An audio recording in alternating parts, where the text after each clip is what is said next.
Hi, welcome to this tutorial on Ultimate Shooting System version 2. Today I'm going to go over how the damage system variables work. So these are pretty simple. They have a enabler, which is the use damage system boolean. So if you enable this, it will use the damage system. It will, if you disable this, even if point damage is on, it won't use it. So if you have it on and point damage is true, then it will use point damage. If you set this to false, it'll use normal damage.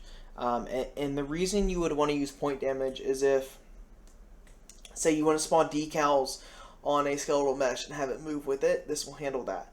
Another thing that it can do is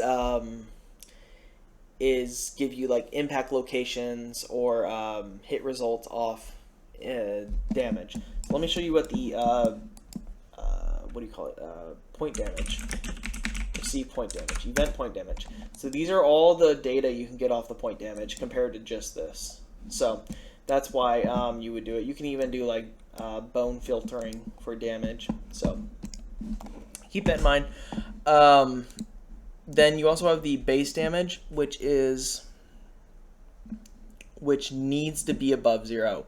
If, as it says here, if this is at 0, it will not work. It will not fire. That is a thing that Epic did with their damage system. The damage type is a damage type that you can just standard damage type. You can also set these at runtime. So you can do set damage type, set damage, base damage, stuff like that.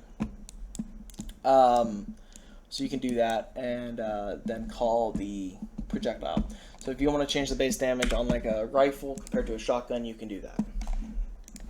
Okay, that's pretty much it for the damage system. On the next video, I'm going to go over the shotguns, which will be pretty short. But yeah, thanks for watching.